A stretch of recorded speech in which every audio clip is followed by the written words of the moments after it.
people, welcome to the session. I am Rachita Sachdev and I take your chemistry session on a very prestigious platform of PhysicsWala. I hope everyone is doing great and enjoying their life. So guys, in today's session, let me introduce you to our very own batch of 10th Board Booster Crash Course, where I will be teaching you all the chapters in one shot starting today with chemical reactions and equations. So let me give you an introduction about this. So obviously, because it's a complete one-shot revision of chemical reactions and equations in today's session. So I'll be going through each and every topic from a scratch. Along with that, we'll be also solving previous year questions in today's session. Along with this, I'll be giving you some tips and tricks for your board examinations as well, which is not written in any of the books. So yes, I'll be also providing you notes, and along with that, there would be a DHA, daily homework assignment, or we call it as DPP, will be provided, and a link has been attached below. So once you open that link, that will directly take you to the PW app, where you can find free batch. Along with that, DPPs and the notes. So you can download your notes and practice daily practice paper, because these sessions will definitely help you out to understand the concept and revise the complete chapters. But obviously, we all require practice to get more confidence on each and every topic. So guys, without any delay, let's get ourselves started. Chakde Fateh. Let's start some chemical notes together. So as I already informed this to you, that I would be taking each and every chapter separately, and there would be a full-fledged revision of each and every chapter. So boss, with this solid revision, I want your solid, super high energy. So do let me know in the chat box if you are there with me and with high energy. So these are the topics that we will be covering in this chapter. Let me introduce you. Chemical changes, physical change differences, starts with the basic characteristics of chemical reaction, skeletal and balanced equation. Most of you faces difficulty, and most of you ask me, ma'am, what is skeletal equation? It is quite simple, one-line definition, easy to understand. So let me differentiate with a trick to balance a chemical equation. Not only that, types of chemical equations with example and what are important in this particular topic, we'll be discussing about that as well. Not only that, effect of oxidation in everyday life. Now, redox reaction, it's questions, how to solve them, what type of questions are asked in paper. I'll be discussing that also. Along with that, effect of oxidation in everyday life. Under this, there are certain topics that you think is not in your syllabus, that is rancidity. But let me remind you guys, it is there in your syllabus. So please do not make a blunder mistake of leaving that topic, because last year also there were certain questions asked in board paper related to rancidity. Moving on to previous year questions, this is a very, very important part. After doing all the theoretical part, if you're not practicing, that is a bad thing, because practice and practice makes everyone perfect, and as many questions as you practice, that gives you more confidence towards this chapter. So let's start, let's begin. Okay, so is there a difference between chemical reactions and chemical equations? Let me recall this for you. Yes, absolutely. There is a thin line difference between chemical reaction and chemical equations. Chemical reaction is a process of breaking of older relationships and formation of a new one. Breakup and a new relation. So that entire process is called chemical reaction, from the formation of reactant into the product. Reactants break down and makes a new substance, which is a product. So that process is chemical reaction. Okay. Whereas to showcase that chemical reaction on paper, you require chemical equation. So chemical equation is a representation of a process of a chemical reaction, where we write reactants and products in a proper organized manner. right? So chemical equation is a representation of a chemical reaction in a form of proper symbols and formulas, where we write reactant on left hand side and products on the right hand side with the arrow directing towards the product. You all are aware about this. Example is quoted here, which is one of the neutralization reaction. Cool? All right. Now, there are certain chemical changes and physical changes that we see. On screen, there are certain examples given. Now, you think and quote which are physical changes and which are chemical changes that you can see here. Cooking of food changes everything, changes the cuisine, creates something new, right? Photosynthesis creates a new substance. Rusting of car. Earlier, car was chanko, and after some time, it got rusted, changes everything, changes entire physical and chemical properties of the previous substance. So definitely these three examples are quoting chemical change, right? Whereas if we look at frying in egg, obviously again it's a part of cooking. Coal burning means burning of something, aag laga denge, combustion. Combustion is again one of the chemical change. Manufacturing of medicines are again chemical change. So all of these examples are quoting chemical change. Now, those who don't remember what is chemical change, let me recall this for you all. Chemical change is where a new substance is created. Something new is being created from the previous substance. After maybe you have provided certain conditions, there is a change in a substance with new physical and chemical properties is called as a chemical change. Mostly, it's a permanent change. Now, once they ask you to write a difference in paper, you will be mentioning that chemical change is a permanent change and physical change is a temporary change. But guys, hold your horses right there. This is something which is for general or most of the examples, but that is not true for all. But while you are writing a difference, while you're quoting a difference, you have to mention these points in the differences, that chemical change is permanent, physical change is temporary. But certain examples like breaking of glass, tearing of paper, these are not reversible. They are irreversible process. So yes, definitely those are physical change, but those are irreversible. Now, if we find chemical changes could be reversible also, but under certain conditions, right?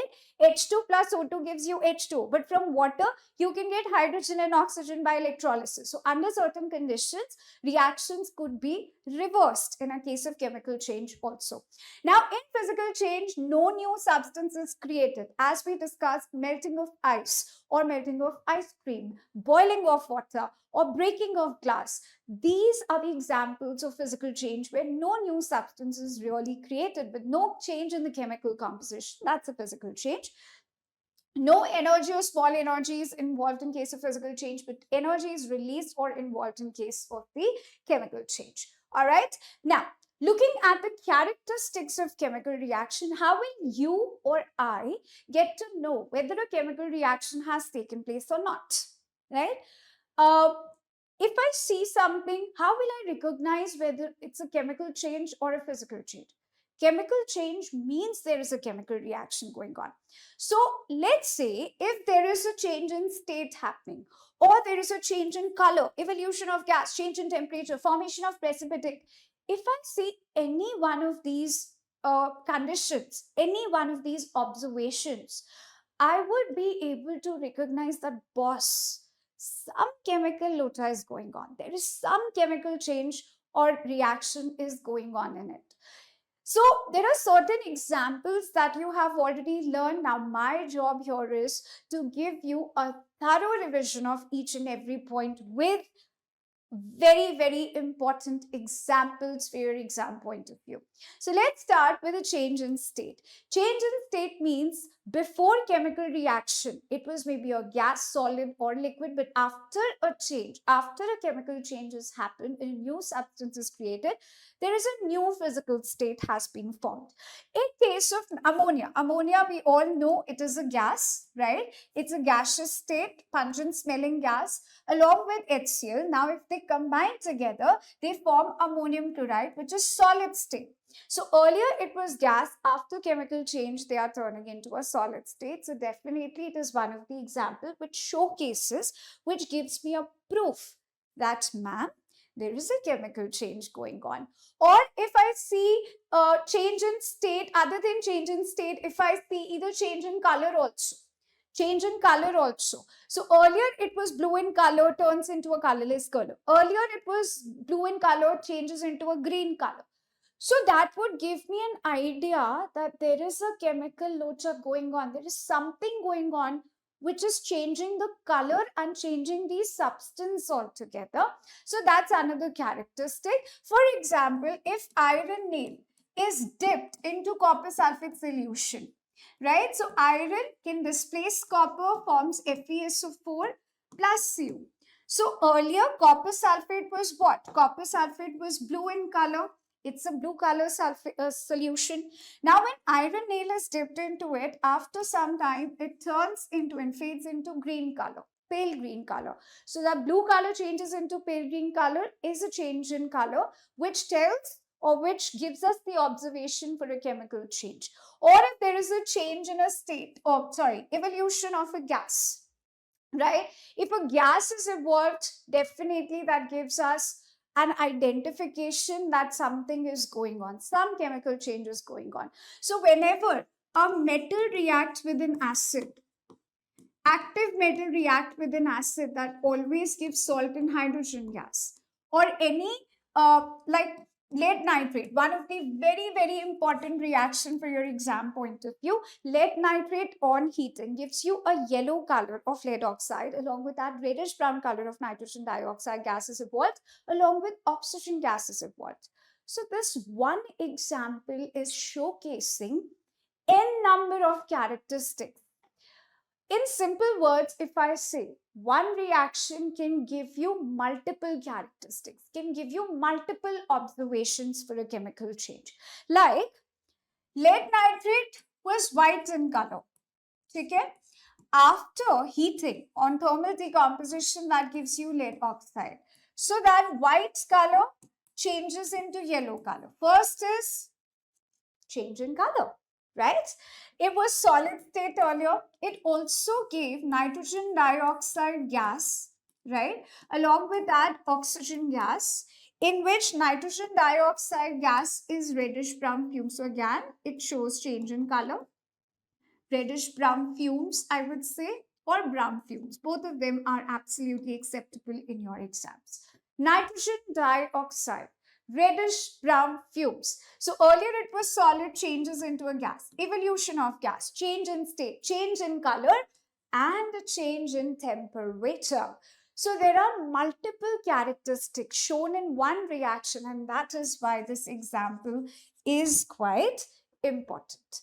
Metal reacting with acid give you gas. So obviously evolution of gas is happening. It's a chemical change. It's a chemical reaction. Or I'll give you one more example. Metal carbonate or bicarbonate. दिमाग की बत्ती जली. Metal carbonate or metal bicarbonate reacting with acid. Tell me in the chat box which gas would be evolved here. Which gas would be evolved here? It would be definitely carbon dioxide gas. So yes, that is also one of the example we can quote under a evolution of gas. Or if you see a change in temperature, means your test tube suddenly gets heated up or your test tube suddenly gets cold. So there is something going on in the test tube. A reaction is going on which helps to changes the temperature. Like for example, it's the quicklime. So guys, you have to remember the common names here. Okay? You have to remember the common names. Quicklime, in Hindi we call it as tuna. In Hindi we call it as tuna. In some of the books you'll find it as lime also, which is correct. And that's calcium oxide. If you mix this with water, that gives you what? Slake lime. That forms slake lime, calcium hydroxide. Along with that, large amount of heat would be what? So this shows the change in temperature also. And lastly, formation of a precipitate. What is a precipitate? Insoluble substance created, which does not get dissolved. So two aqueous substance, once you mix together in fraction of seconds, in a blink of an eye, they changes the color entirely. So change in color, formation of precipitate or a change in state is happening here. So definitely this is one example of characteristic of chemical reaction. Okay? This is one of the example quoted here. Sodium chloride in its aqueous form. Now, those who don't remember what this aqueous means any salt which is completely mixed into water, any substance which is completely mixed into water, we call it as aqueous state. Now, AgNO3 was mixed into water and formed the aqueous state. So once we mix these two together, there would be a formation of a precipitate. As you can see, solid. To showcase a precipitate, we show it by a downward arrow. Now, you guys tell me in the chat box, what is the color of this precipitate? Come on. Along with that, sodium nitrate in an aqueous form this form. If your answer is white, you are absolutely correct. Okay? It is a white precipitate of silver chloride which is created. And there are other examples also for a precipitation reaction which we will be learning further in double displacement reaction. Alright, coming up to our next topic, we know what is chemical equation, we know what is chemical reaction.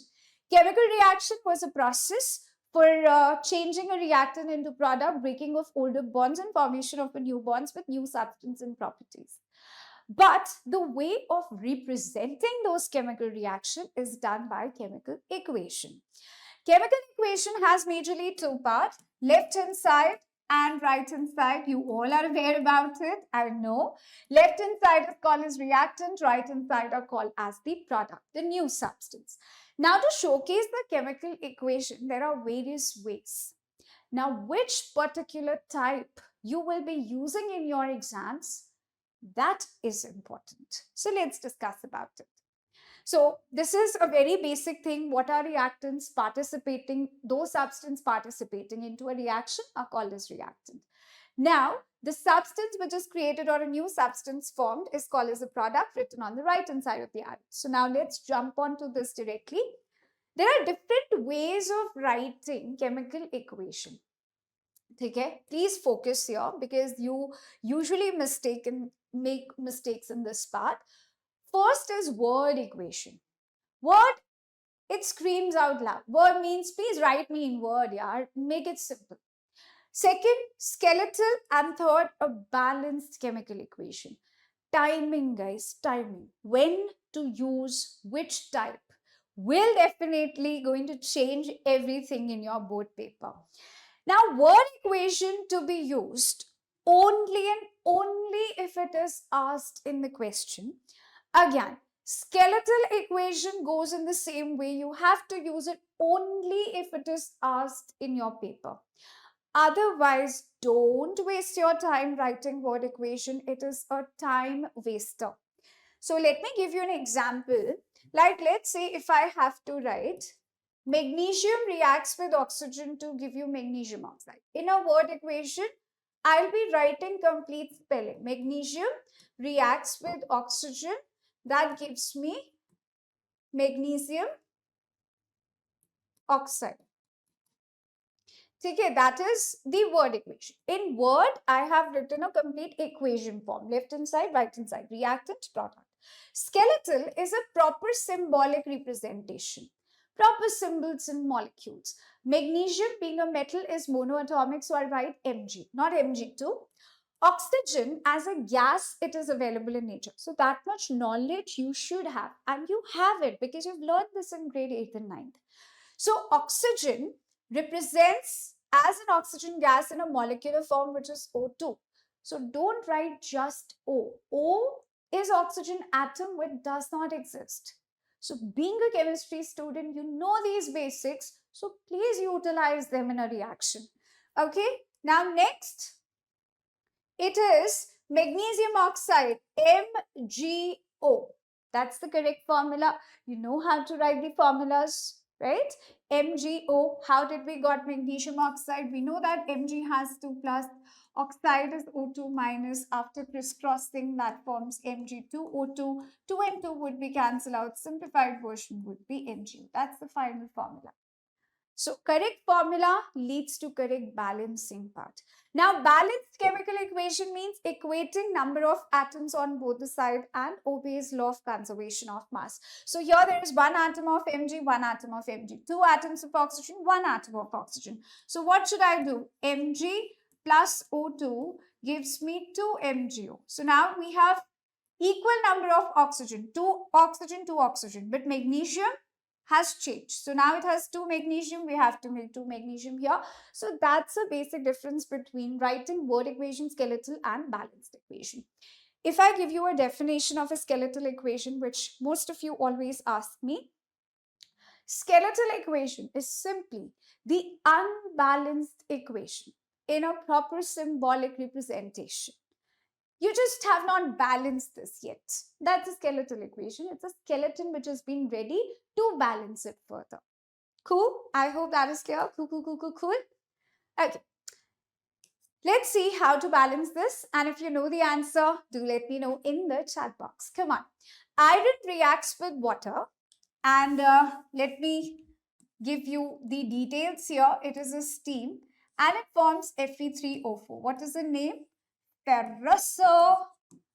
Ferric oxide. Plus hydrogen gas is involved. Now, how will you balance it? If you balance it with a simple hit and trial method, it's okay. But if I give you any complicated reaction, that would be then difficult for you. So there is a trick to balance any kind of a chemical reaction. It's a hit and trial method only, but in an organized manner. Start always by balancing metals first. If there is any in a reaction, pick them first, any metals. Then pick non-metal except oxygen and hydrogen. It could be phosphorus, it could be sulfur, nitrogen, fluorine, chlorine, bromine, iodine, and so on. Any non-metal except oxygen and hydrogen. Then you can put oxygen, hydrogen, anything first. It's up to you. Cool. So let's try this out on iron. Reaction Fe plus steam, which is water, gives you Fe3O4 plus hydrogen. Okay. So we have everything here. Iron as a metal would be balanced first according to the trick. Then it is if there is any non-metal other than oxygen and hydrogen, okay. If not, then don't pick this step. Don't make your things complicated.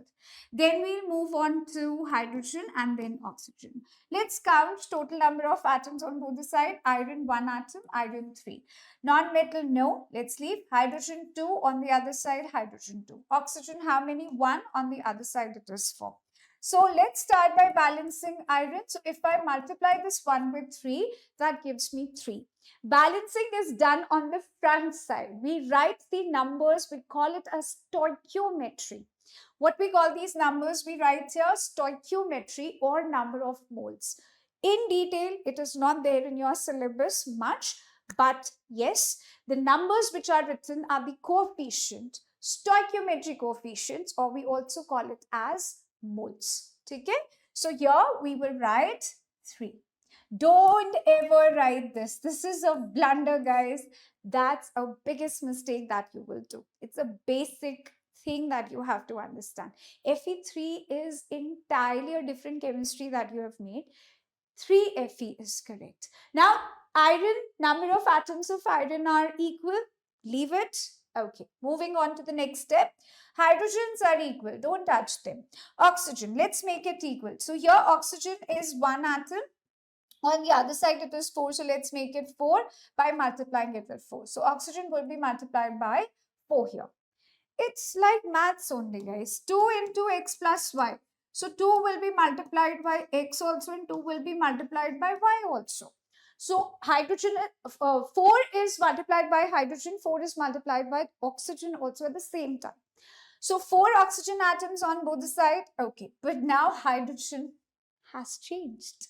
Unfortunately, 4 into 2, 8 hydrogens. So now what we do here? By which number should we multiply 2 with to make it 8? Obviously, we have to multiply hydrogen with 4 to make it 8 and done and dusted. Voila. 3Fe plus 4H2 gives you 1 molecule of Fe3O4 and 4 molecules of hydrogen is a final balanced equation. Okay? Fe, 4H2, Fe3O4 and 4H2. Cool? Cool. Now, is this the complete reaction? What do you think? Is it impressive? It's an impressive reaction, yeah, according to you? No. But if I give some more information to it, like its physical state, that would make it much more informative and impressive. Okay? Like I know metal is solid, iron is solid in state. Water here is taken as in a steam form, so I wrote gaseous here. Fe3O4 is solid ferrosulfuric oxide, and we all know that hydrogen evolves as a gas. So as much information you can put in there to make it more informative would be great. But at the same time, if you don't remember physical states, please don't write. If you don't remember physical state, don't write wrong physical states, please. Otherwise, you lose marks. It's better if you don't write it. And many students have this doubt, ma'am, is it important for us to write physical states? One, no. But if it is second, if it is given in the question that you have to mention the physical states, then yes, you have to give. But the good part here is that they will always give you some hints in the question. So pick up those hints and mention the physical states, because we know that you are not aware about everything at this stage. We are aware about this. So they will always give you hint in the question about the states of matter if they want you to write it on paper. Okay? So don't worry about this much. Now, and what are other ways to make it more informative? Firstly, if there is a precipitate formed, put a downward arrow. If there is a gas evolved, put an upward arrow to show that. It is a good way of representing your answers. This is the least one can do. Or if there is any conditions given, any conditions like if there is a specific temperature required for a reaction, or if there is a specific catalyst, promoter, pressure required, those are the things which you have to mention. Those are the things which is mandatory, mandate to mention. Without this, you will definitely going to lose marks. Let me give you an example here. Let me give you an example. HgO, mercury oxide, at 300 degrees Celsius, that will break into mercury and oxygen gas. That's one of the examples. If you miss 300 degrees Celsius, you lose marks. Or lead nitrate, PbNO3 whole twice. There is a condition which is heat. If you miss this, you lose marks. Water or electrolysis, if you miss this condition like electricity, you lose marks. N2 plus 3H2, that gives you ammonia. So you have to mention iron is used as a catalyst, molybdenum is used as the promoter, 450 to 500 degrees Celsius temperature is required, 200 to 900 atm pressure is required to give you NH3. 2 NH3 plus heat. These are the conditions that you have to give. If there is any, then you have to mention it. Okay? Iron is a catalyst. Those who don't know or don't remember, molybdenum is a promoter. Promoter is the one who increases the efficiency of the catalyst. So, molybdenum is a metal which helps iron to increase its efficiency. Okay? What is the job of catalyst here in this reaction? It speeds up the reaction. It increases the rate of reaction. And these temperature and pressures are something that you have to mention. Okay? Okay. Now, moving on further to classification of chemical reactions. That's the major topic. Combination, that is synthesis, decomposition, double displacement, redox reaction. Oof, so many. Exothermic, endothermic, right? So all of this are classified. Now, if we talk about classification based upon nature of bond and breakage of bond formation, what is the nature of bond and what will happen if they break a bond? Based upon the bond, breakage and formation, there are various types of chemical reactions. One is a combination reaction, also called as synthesis. You should be aware about its alternative name. Synthesis reaction. Second is decomposition reaction, third displacement reaction, fourth double displacement, and fifth redox. Now please don't miss exo and endothermic because it's here. Exo and endothermic reactions are on the basis of heat exchange. What is endothermic? What is exothermic? Let me give you a quick revision for that. Exo, exit. How will you remember? Exo, say you can remember exit. Exit means out. Out means release. Release or evolve. Right? So in a reaction, when heat, therm means heat. Therm means heat, represented by delta, triangle, 2 to triangle, which we call it as delta. So when a heat is released or evolved in a reaction, like while you're writing a reaction and heat is being produced, you write it on the right hand side of the arrow. That is exothermic reaction. Or while you're doing a reaction, your test tube gets hot or it's heated, temperature is increased suddenly. That's exothermic reaction, right? So when a heat is released during a reaction, during the formation of product, it is called as exothermic. While endo means in. Endo means in, absorb.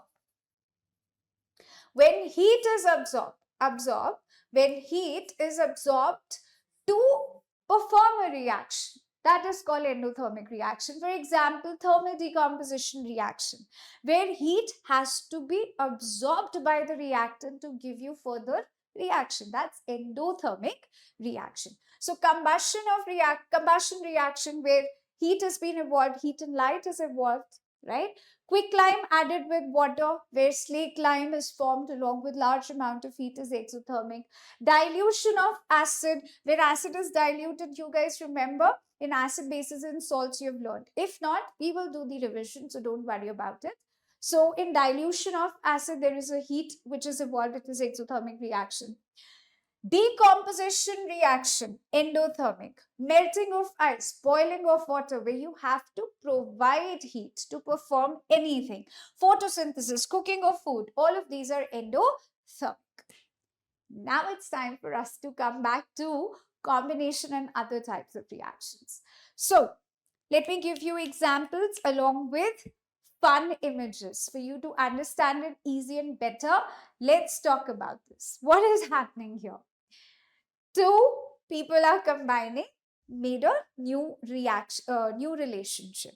Okay, so it's A and B combining together to give you one single product. One product, single product is a combination reaction. So if you see anything happening like this, A plus B gives you AB. It's a general reaction. What is it? It is a general reaction. So looking at this type of a reaction, you can straight away say, boss, this is a chemical reaction. Done and dusted. Like if I ask you, H2 plus O2. H2 plus O2 gives you H2. Tell me what type of reaction is this? Carbon plus oxygen give you carbon dioxide. What type of reaction is this? Calcium oxide plus water give you calcium hydroxide. What type of reaction is this? By looking at a reaction, you should be able to figure out what type of reaction is that. So this is combination. A plus B gives you AB. So only one products are given here with the combination. So yes, that's definitely a combination reaction. Combination means in which two or more reactants combine to form single product is called as combination reaction. Cool. Example already quoted. Quicklime reacts vigorously with water to form slake lime, calcium hydroxide. It's highly exothermic. Lot of heat is produced. So we could say, what we could say, it's an example of combination and exothermic reaction. Can we say that? 2 in 1. 2 in 1. Calcium oxide reacts with water, give you calcium hydroxide, along with that heat. So it is combination A plus B gives you a single product AB. Heat is involved, so exothermic and combination. Cool? Cool, cool, cool, cool, cool. 2-in-1 ka example. So let's see an example of combination reactions. More example where calcium oxide reacts with water. This is done. Hydrogen reacts with oxygen, gives you water, done. I already told you. Magnesium plus oxygen gives you magnesium oxide. And you guys tell me in the chat box, what are the observations that you see when magnesium ribbon is burnt in presence of oxygen?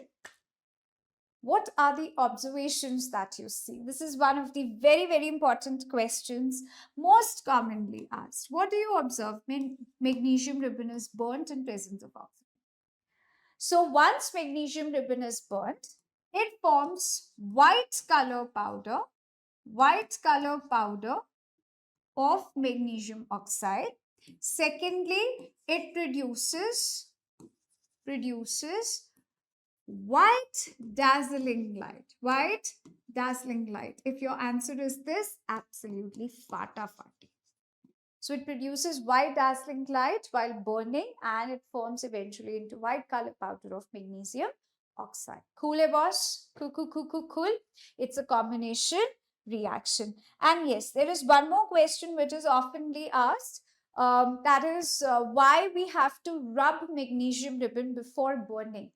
So magnesium, being highly reactive, reacts with air, and it already forms a layer of magnesium oxide which hampers the further reaction. So we have to rub it using a sandpaper. So we remove that first layer and then we can do the further reaction. Okay. On that note, let's move on to decomposition reaction, which is actually a part of endothermic. Decomposition means what? Thoda fodi? Yeah, break down, decompose, like decomposition of organic matter in presence of bacteria. You all have heard about this in biology, right? So what is happening in presence of bacteria? Breakdown of organic matter. It's the same thing.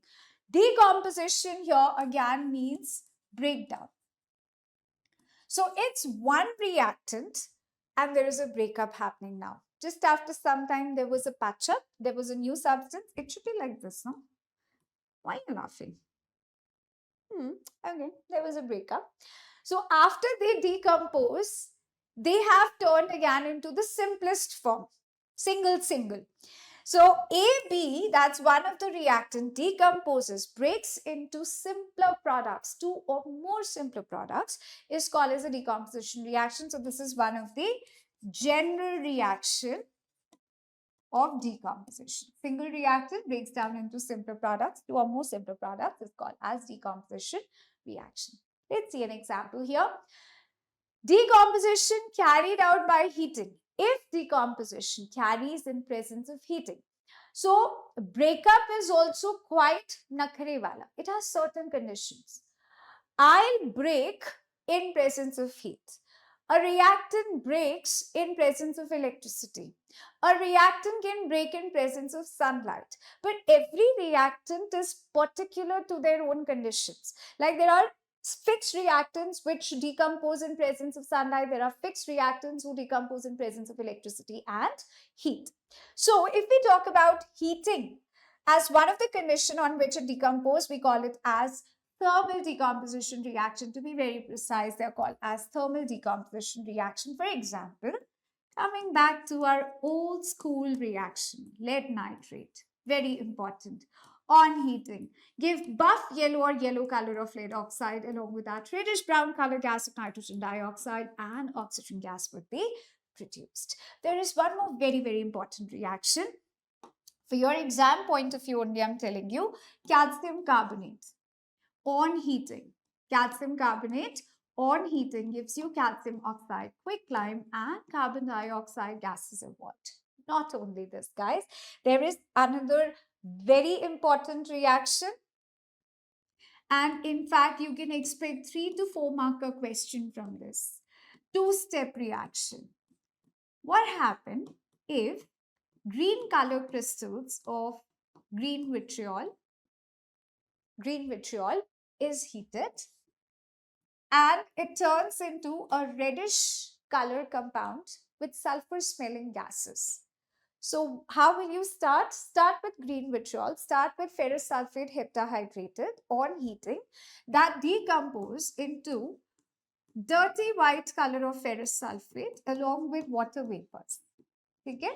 Please mention the colors below. Make a habit of writing the colors, and that would be dirty white. Okay? Second step, on further heating, on continuous heating, FeSO4, okay, that would again further on heating decompose to give you ferric oxide, Fe2O3, which is reddish brown color compound. Along with that, sulfur smelling gases would be produced like sulfur dioxide and sulfur trioxide. Okay, I hope that is clear. This is highly important reaction and they could ask you in your exams also. Cool, that's thermal decomposition for you all.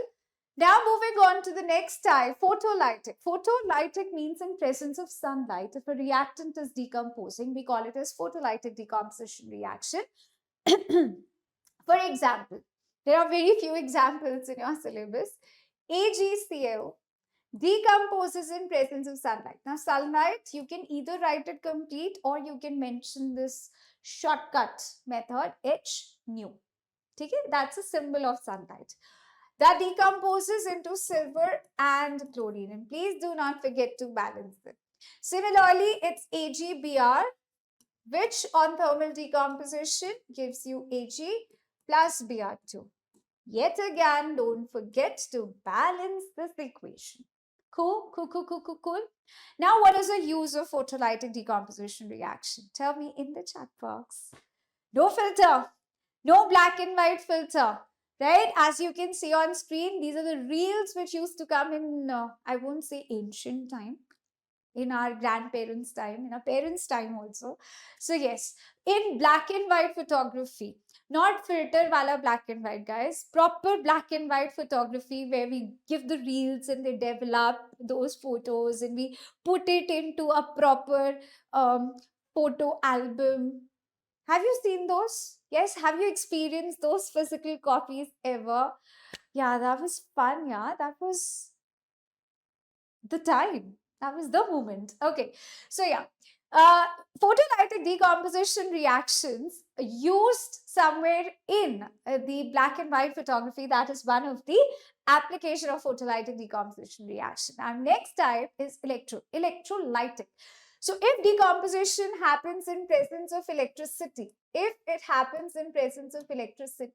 we call it as electrolytic decomposition reaction. And there is one of the example in your syllabus. Actually, there is more. But in this chapter, they have quoted only one example is electrolysis of water, where H2O in presence of electricity.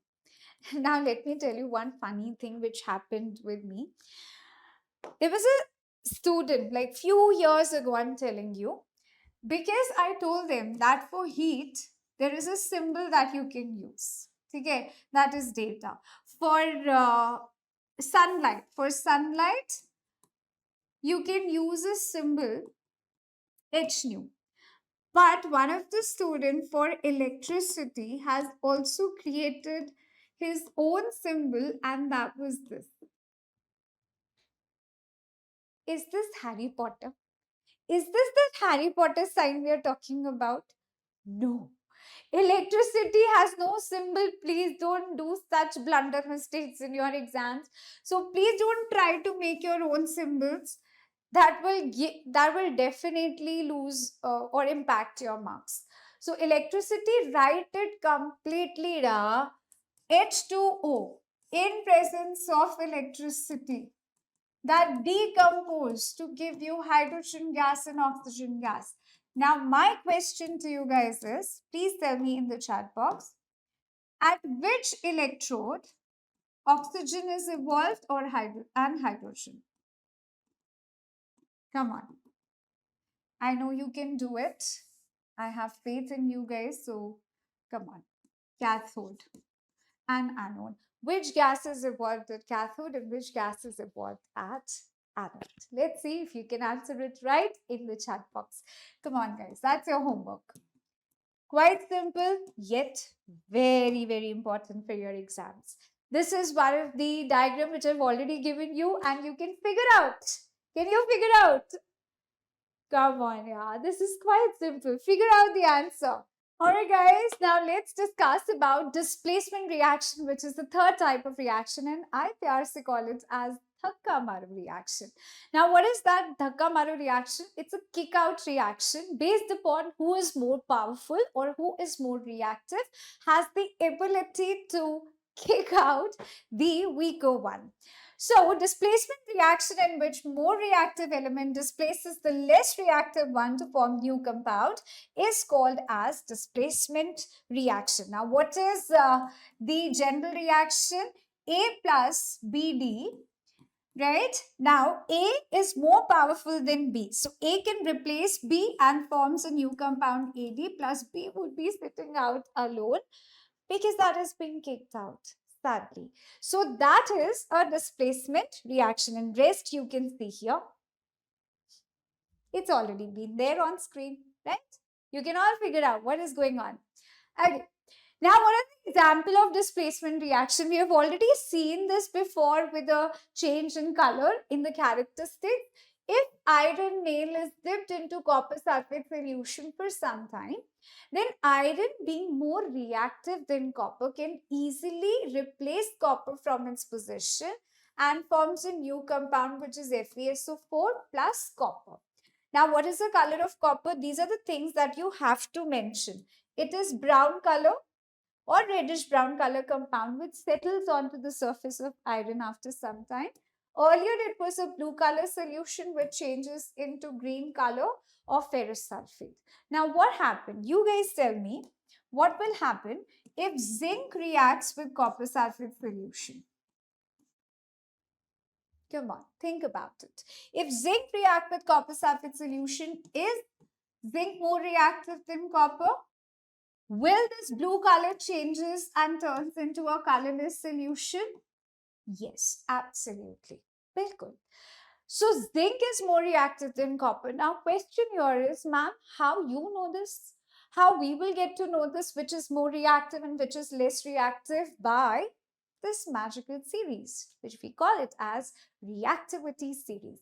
Reactivity series is where metals are arranged based upon decreasing reactivity. So top metals are more reactive, and as in when we come down in the reactivity series, the metals reactivity or power would be getting lesser or decreased. So, for example, if I say copper reacts with zinc sulfate, will this reaction be possible? Now, look at the position of copper and look at the position of zinc. Where is copper and where is zinc? Is copper have more reactivity or less? Obviously, copper has very low reactivity as compared to zinc. Then how can zinc be replaced by copper? Not possible. So you would straight away mention no reaction. Cool? So more reactive elements can actually kick out or displace or replace low reactive elements or metals, not the other way around. Now, to learn this reactivity series, there is a simple trick which I'll be sharing with you guys. So please write it down. Okay, I'll write it here for you all. Please stop.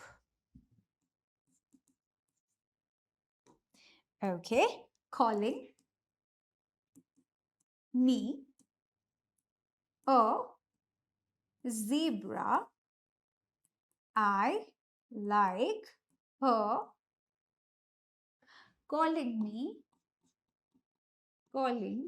me smart, goat, guy, girl, whatever you want to learn. So P for potassium, S for sodium, C for calcium, M for magnesium, A for aluminium, Z for zinc, I for iron, L for lead, H for hydrogen, and so on and on and on. So please stop calling me a zebra. I like her calling me smart goat. So learn this and you'll be able to learn this reactivity series fata fati, ekdam. Now, Moving on to our next type of a reaction, we call it as double displacement reaction, exchange of position. Imagine you are in your first period of your school where your class teacher enters and changes everyone's position. And sadly, you are sitting with your enemy, not with a friend, and you want to sit with your friend. So, in the very next period, as soon as your class teacher goes out, you changes your position. Am I right? Is it relatable? You all change your position. You come back to your original ones, and for the entire day, you make fool of other teachers, stating that, oh, our class teacher has given this place to us. So you're sitting with your friends, enjoying your day, and you have told lie to other teachers, stating that that is your original position, but that was not. So that's exchange of positions. Same thing is happening in double displacement reaction. So double displacement reaction is where exchange of ions are happening. Okay, that's the major term here. Exchange of ions between the reactants are called as double displacement reaction. Like for example, AB reacts with CD. So any compound is made up of cation, anion. So there is an exchange of cation happening or exchange of anions happening, and that results into what? So that gives you Cb, and A takes the position of C, that gives you AD. That's a new compound. That's double displacement reaction for you guys. Now, before we move on, let me clarify this concept. Double displacement reaction. Double displacement is of two types. What are they? One is neutralization reaction. In some of the books, it is not mentioned clearly. And other is called precipitation reaction. Precipitation reaction. Now, neutralization reaction and precipitation, how they are different? Neutralization, acid and base reacts to give salt and water. Whereas in precipitation reaction, two aqueous substance reacts to give you a solid, insoluble substance along with that one aqueous substance. In case of neutralization, there is no PPT formed. But in case of precipitation, obviously there is an insoluble substance form, there would be a precipitate form. Let me give you an example for a better view. NaCl reacts with, NaOH reacts with HCl. Okay? So hydrogen is taking a place of sodium, that forms HOH. Plus Na takes the position of hydrogen, forms NaCl. So it's a double displacement. Now what is HOH? HOH is nothing, guys, but it is water. It's a different way of writing. That's it. So don't get confused. Now, in precipitation, if AgNO3 reacting with NaCl, both are aqueous state, right? So Na takes the position of Ag, Ag takes the position of Na. So that forms AgCl, which is a white color precipitate, plus NaNO3 would be formed, which is quite soluble in water. That forms aqueous state. So that's a precipitation. Both of them are double displacement, but they have different types of products. One is neutralization reaction, other is precipitation reaction. So let's take a look on precipitation first. Insoluble substance form. What is precipitate? Precipitate means insoluble substance which is formed is called as a precipitation reaction. Now there are examples given. Try to make up a reaction, please. Try to make up a reaction what is given here from what is given in these statements. On mixing sodium sulfate, which is Na2SO4 with barium chloride, BaCl2, a precipitate is formed. Kaise banega? Barium takes the position of sodium, so that forms barium sulfate. It's a white color precipitate. Along with that, NaCl is being formed, which is soluble in water. Cool, that's one of the examples. Lead nitrate solution. Now, solution means what? Aqueous form. Reacts to potassium iodide solution, Ki again in aqueous form. That gives you what? PbI2. PbI2 formula has to be correct. It's a yellow color precipitate. It's a yellow color precipitate. Please mark this thing. Along with that, potassium nitrate would be formed in its aqueous form. I hope you're able to turn these statements into a reaction, and correctly also. I wish that you have not made any mistake in the formulas. And if you have done it correctly, congratulations, very well done. Have your back. So remember the colors of precipitates that is given, because if you are writing wrong colors, you lose marks. If you're doing wrong balancing, you're going to lose marks. If you are not giving proper formulas, you will definitely get 0. Remember this, formulas wrong means everything wrong. They'll not consider anything after that. Okay. Neutralization already did. When acid reacts with base to form salt and water, that is also exothermic. So yeah, you get this question in MCQ. Is neutralization an exothermic reaction? Yes. Not only that, metal reacting with acid is an exothermic. Yes. Dilution of acid is an exothermic reaction. Yes. Okay. So these are certain statements that are usually asked in your exams in MCQ form in 1-mark questions. Now moving on to the next one, from which most of the students are afraid of. If you are not good for you, and if you want a thorough revision, you are at the right place. Redox reaction. Now what is redox reaction? It's a mix of two terms. Very clearly, rid plus ox. Rid means reduction and ox means oxidation. Now, the smart part here is that if you learn reduction and oxidation separately and then mix them together. Now, much smarter way to play with this is learn any one. Yes, I'm telling you, don't learn both of them. It's not a smart way. If you are confused between reduction and oxidation, try this out. I did when I was a student and it worked wonders. Many of my students thank me for this. So learn one, whatever you feel you are confident with. I actually went with oxidation at the first time. So oxidation, if you learn that, reduction is completely opposite. You will learn that automatically. And after that, you just have to merge those two information and voila, you get a redox reaction. So redox reaction in which? 1-mark question. Reduction and oxidation takes place together or simultaneously. Why it takes place together? I'll give you an explanation for that. So let's take an example here.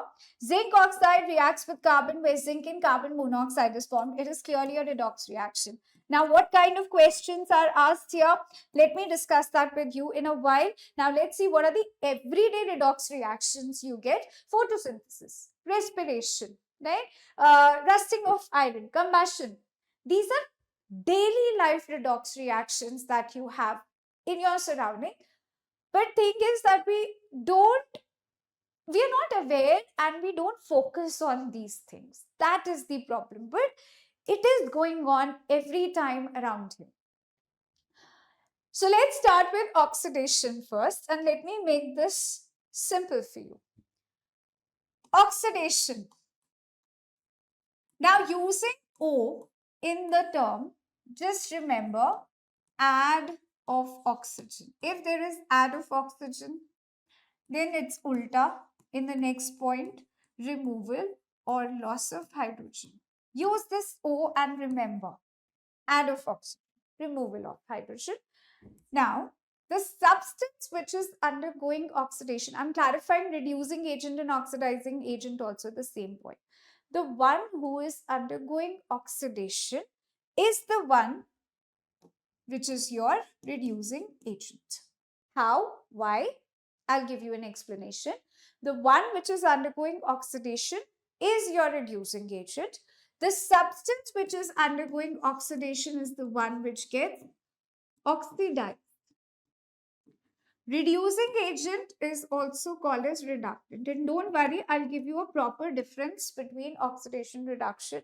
I'll give you a trick also to find out the answers for oxidation and reductions also. Okay. Any kind of question comes in your exam related to redox, you'll be able to answer that in seconds. Trust me. Okay, but I'll give you a trick after this explanation. So let's take an example here. Mg plus O2 gives you MgO. Okay, Mg plus O2 gives you MgO. Now from reactant to product, we see very clearly that there is an add of oxygen which took place. Hai So add of oxygen means what? Oxidation. Who is undergoing oxidation? Who is doing all the mehnat here? Mg. So it's Mg who is undergoing oxidation. So it is magnesium who is getting oxidized to magnesium oxide. Who gets oxidized? Magnesium. Into what? Magnesium oxide. Who is undergoing oxidation? Magnesium. Who's your reducing agent? Magnesium. Okay. Now, if we see another example, H2S plus Cl to give you HCl plus S. So loss of hydrogen, either add of oxygen or loss of hydrogen, removal of hydrogen is also one of the example of oxidation. So from H2S to S, hydrogen lost. So who is undergoing oxidation? H2S. Okay? Who's your reducing agent? H2S. Who gets oxidized? H2S. Into what? Into S. Simple. Very, very simple. Now, if we look at reduction, it's completely ulta. Removal of oxygen. So in oxidation, add of oxygen. In reduction, it's a loss of oxygen. Whereas here it's addition of hydrogen. Addition of hydrogen. So let's take an example here. Nitrogen to NH3. Add of hydrogen. So nitrogen is undergoing reduction. It is the one who gets oxidized and it is the one who's your reducing agent. No. So nitrogen is the one who is your oxidizing agent. So again, reduction. The one which is undergoing reduction is the one which gets reduced. And it's your oxidizing agent. Loss of oxygen, add of hydrogen. Now there is some extra information that you can see on screen. Electronegative element, electropositive element, and gain of electrons. Gain of electrons, loss of electrons, I will be giving you a thorough revision for that in metals and non-metals. So don't worry about it.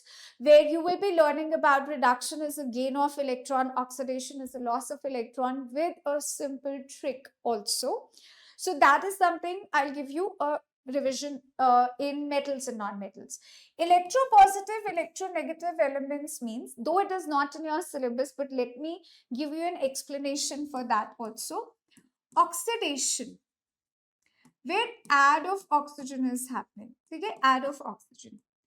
Add of oxygen, and oxygen is what? It's an electronegative element. Electronegative element means which has the tendency to gain electron. So similarly, if there is no oxygen or hydrogen in a reaction, then how will you identify whether it's redox or oxidation or reduction? How? Every reaction does not have oxygen and hydrogen, right? Then there has to be some other way to find out a redox reaction. So, just like add of oxygen, if there is any electronegative element who loves to gain electron, adds up from reactant to product, it is considered to be as what? Oxidation. Understood? I'll explain you again. Just like oxygen is added, if there is no oxygen or any other electronegative element adds from reactant to product,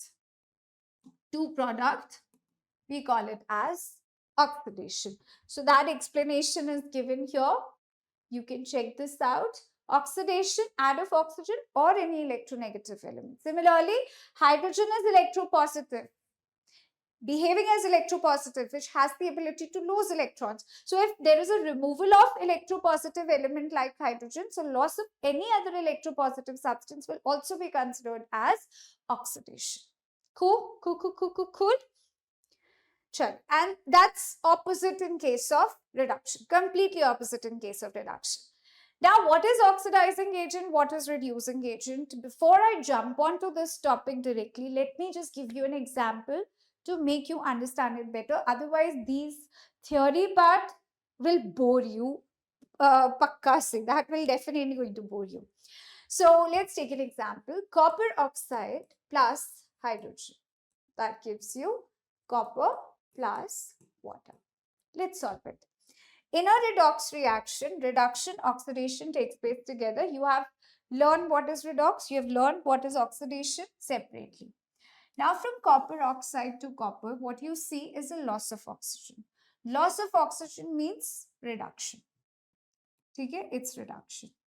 Now if one is reduction, other has to be oxidation. That is the beautiful part of redox reaction. No two oxidations or no two reductions can happen in one reaction. So one is reduction, aankh band karke write it, other one is oxidation. From H2 to H2, add of oxygen, it is definitely oxidation. Now, what are the questions that they can ask? Which substance is undergoing oxidation? From this one reaction only, you'll be able to clarify this complete topic. Who is undergoing oxidation? Who is undergoing reduction? Which substance gets oxidized? Which substance gets oxidized? Which substance gets reduced? Who is your oxidizing agent? Who is your oxidizing agent? Here, who is your reducing agent here? Who is oxidant? And which substance is reductant? These are the only questions you can expect in your paper from here. It could be any reaction. Okay? Now, let's check it out. Who is undergoing oxidation? So, every time you have to answer from the reactant side because they are the ones who's doing all the hard work, all the mehnat. Copper oxide is losing oxygen. So, who is undergoing reduction? Copper oxide. So, who is undergoing oxidation? H2, because H2 has added oxygen in itself to form water. So, it's hydrogen who is undergoing oxidation.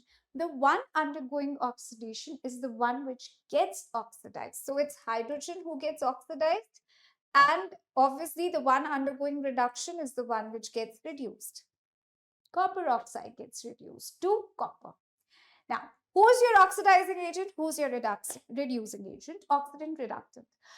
So, what is the job of an agent? Agent is there to help or guide, right? Like if you want to plan a vacation, you go to a travel agent. If you want to plan for insurance, you go to some insurance agent. So, agents are there to help and guide us. So, these two are helping each other to provide the product or to move on into a new substance. So what is happening here? Reduction is not happening on its own. Reduction is happening because hydrogen is acting as a reducing agent. So reducing agent being hydrogen helps copper oxide to get reduced. So it's hydrogen who is helping copper oxide to get reduced by acting as an agent of reduction. That's reducing agent. Similarly, this oxidation is not happening on its own. It's copper oxide who's acting as an oxidizing agent. Oxidizing agent means it helps hydrogen to undergo oxidation. So, agent of oxidation is oxidizing agent. Agent for reduction is reducing agent. And we are helping each other out simultaneously. Together. Ek haath le. Bhai, simple. So if you help me, I'll help you. But this has to be done at the same time. I don't want you to back off later. So they both are helping each other together. And that is why I told you redox reaction may reduction, oxidation takes place simultaneously, takes place together. Okay. So who's your oxidizing agent? That's copper oxide. Who's your reducing agent? It is hydrogen. Now, oxidizing agent has another name to it, oxidant, and reducing agent is also called as reductant. So, hydrogen. All your answers are from left hand side of the arrow. From the left hand side of the. Cool? That's redox reaction for you. And this is given here in theoretical form. So you don't have to like ratify these things. Understand and write. Understand and write. These are the definitions given here, which I've already explained to you with an example. Okay, this is an example given with the diagram. It's also given in the book and the type of questions which could be asked. Now, coming back to the trick here, you just have to learn one side, trust me. Learn oxidation, okay? Reduction would be done for you automatically. Remember, the trick to solve all the questions here is answers always from left hand side or the reactant side. Done and dusted, period. Reactants, from left hand side of the arrow, you'll always get your answers for the redox reaction. That's the simple trick for the entire redox reaction. Now, redox reaction, or I would say oxidation, does it have any effect on us in our day-to-day life? Yes. So most of you think that corrosion and rancidity is not in chapter 1, and corrosion comes in metals and non-metals, so we will not read in chapter 1. Guys, please don't do that mistake. Corrosion, rancidity, they are both part of your chapter 1 and they are in your syllabus. Rancidity is not specifically mentioned, but it's always every year ka thingy. They don't mention rancidity separately, but it's a part of oxidation only. So please don't miss it. It's a small topic, and last year also many students have faced issue thinking that it's not in syllabus, and I told them repetitively, don't miss it. It's a small thing, and question landed up on paper straight away. So what is corrosion? What is corrosion? Nearby you, if you look around, you'll find a nail which is corroded, maybe a gate made up of metal being corroded, or outside railings are being corroded, changed its color. So corrosion happens in a prolonged period of time. It's not a spontaneous reaction, it's not a quick reaction. It happens slowly and gradually. And it happens because of the attack of the atmospheric gases, or maybe acid, oxygen, moisture, sunlight. Because of that, corrosion happens. It deteriorates the surface of metal. It reduces the quality of metal. It changes the color of the metal sometimes. So that is corrosion. Corrosion has two terms to it. Corrosion has two terms to it. One is called tarnishing and other is called rusting. Okay? Rusting is specifically term used for iron. If iron gets corroded, we call it as rusting.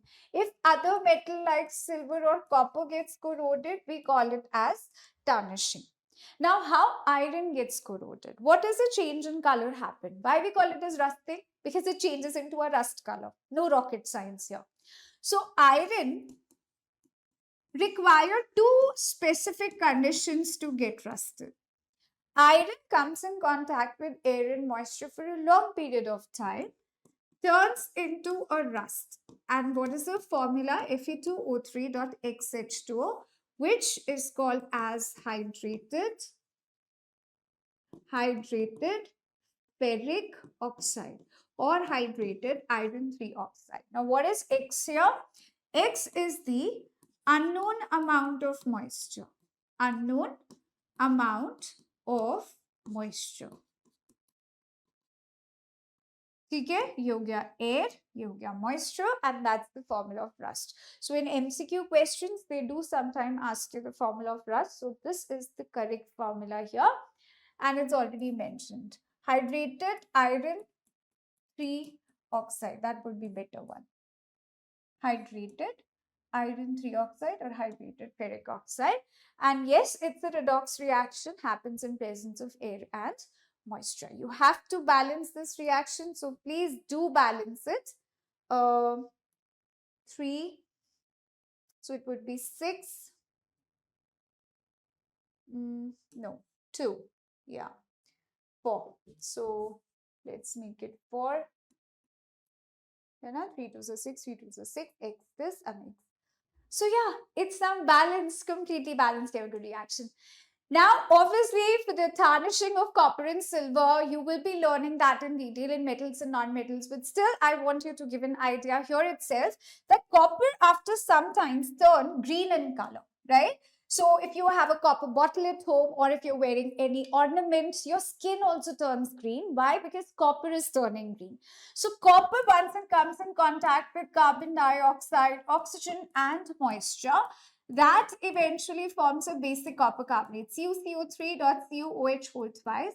This is called as basic copper carbonate, and that is actually going to create a green color coating of on copper. That's a basic copper carbonate. So earlier it is reddish brown in color, but after some time, after getting corroded, it forms a green layer of basic copper carbonate, which definitely can be removed by washing through pitambari because it's acidic, or you can wash through ketchup. Some people uses lemon or vinegar because it's basic in nature. So to remove that basic layer, we require an acidic substance to neutralize that effect. So that's again acid-base concept. Okay. All right. Now moving on to rancidity, which is a very small and a yummy topic. Actually, not yummy, because rancidity means a bad odor and smell. Now, if I give you an example of maybe a namkeen, you're eating some savory stuff and you complain, oh, it's giving a bad oil smell, an old oil smell, and the texture is also not good, especially in biscuits. You feel that they have just absorbed so much of moisture from the environment. That is what? That's rancidity. It gives you bad odor. Its texture going to change. So that is a rancid food, and rancidity happens because of oxidation on fatty and oily food specifically. So fatty and oily substance undergoes oxidation and changes its odor and texture and taste. That kind of food is called a rancid food. Rancid food is not supposed to be eaten, and that is why we put lot of air inside a chips ka packet, which we feel that these companies are making a fool out of us and all that. No, but they're not fooling us, guys. They flush those packets with a lot of nitrogen gas to keep it fresh and away from rancidity. It keep it away from oxidation reaction. So yeah, that's a clever chemistry. All right, guys, on that note, it's time for us to solve some previous year questions. So get yourself ready. Now, as you can see on screen, this question has been asked multiple times in multiple boards, like in Kerala, also Karnataka, also. In fact, in Tamil Nadu, also this was asked. And CBSE definitely as well in 2020 and 2017. So yeah, that's a very, very important question. Write a balanced chemical equation for the decomposition of ferrous sulfate on heating. I told you this is one of the very, very important reaction in thermal decomposition reaction, written in 2 steps. First, we start with FeSO4.7H2O. Make a habit of writing the names below along with the color. Green vitriol, green in color. Then on heating, write a condition. Write FeSO4, balance it. 7 water, vapors, right? And write the color again, dirty white. Second step on continuous decomposition, FeSO4 on further decomposition, that gives you ferric oxide. Please write the name, make a habit of writing names below. Along with that, please do also mention here the color, which is brown or reddish brown in color. Along with that, gases would be evolved sulfur dioxide and sulfur trioxide. So balanced chemical equation needs to be written. So yep. 3, 6, 7, 8, 4 2 8, done. Okay. Now, this is not yet over. Identify a type of reaction. So type of reaction here is what? It's a thermal, be very precise, decomposition reaction. Okay. Next, again, it was asked in all 3 boards, Tamil, Kerala and CBSE in 2019. So please check it out. White color powder X producing carbon dioxide that turns lime water milky. White color X, powder X, reacts with dilute HCl to produce a gas that turns lime water milky.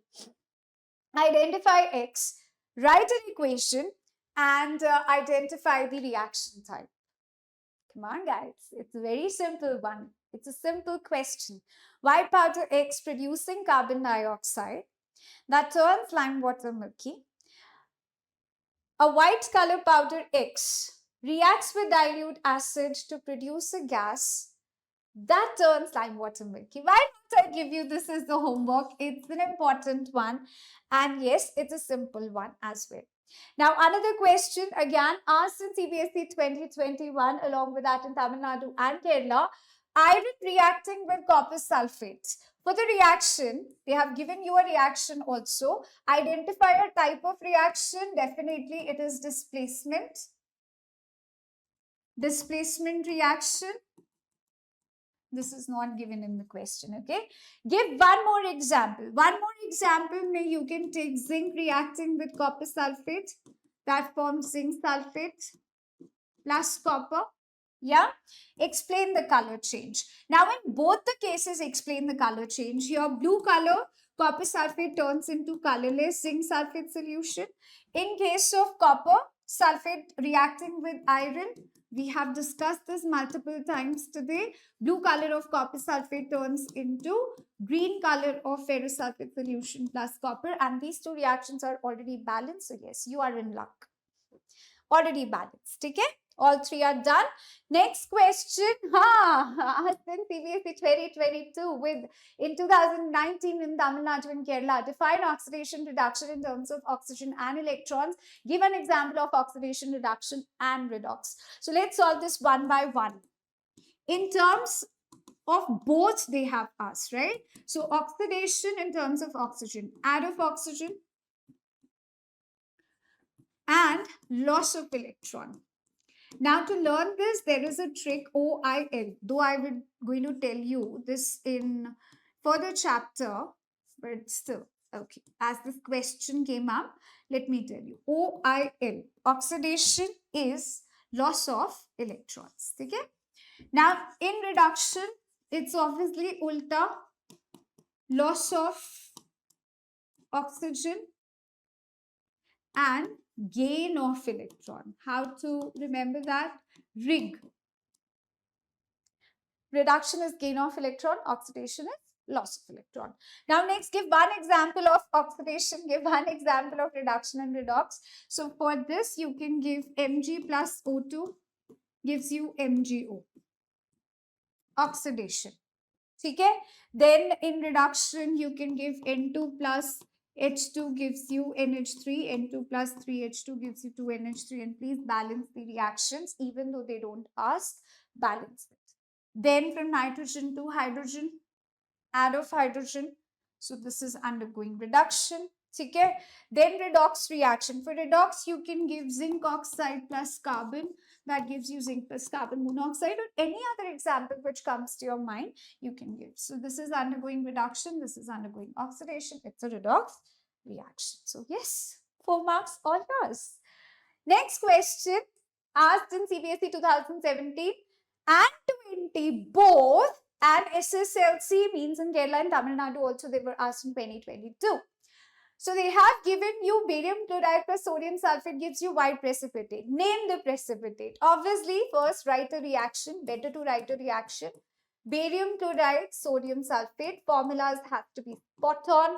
That gives you sodium sulfate, aqueous solution along with barium sulfate. Sorry, sodium chloride, aqueous, not sodium sulfate.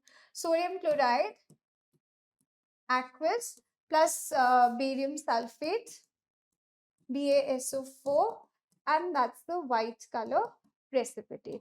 Now, please listen. They have asked in a question, name the precipitate. So, kindly name it, okay? Barium sulfate, name. Along with that, please write the formula, cherry on the cake. Next, balanced chemical equation. Let's balance it to NaS, how many? 1, 1, 4, oxygen 4, oxygen, barium 1, chlorine 2, and that's how we do it. Come on, that's a balanced chemical equation. Type of reaction, double displacement, W displacement. In bracket, please mention the correct thing. Precipitation, reaction. Be precise. Whatever information you know, write it down. Why double displacement?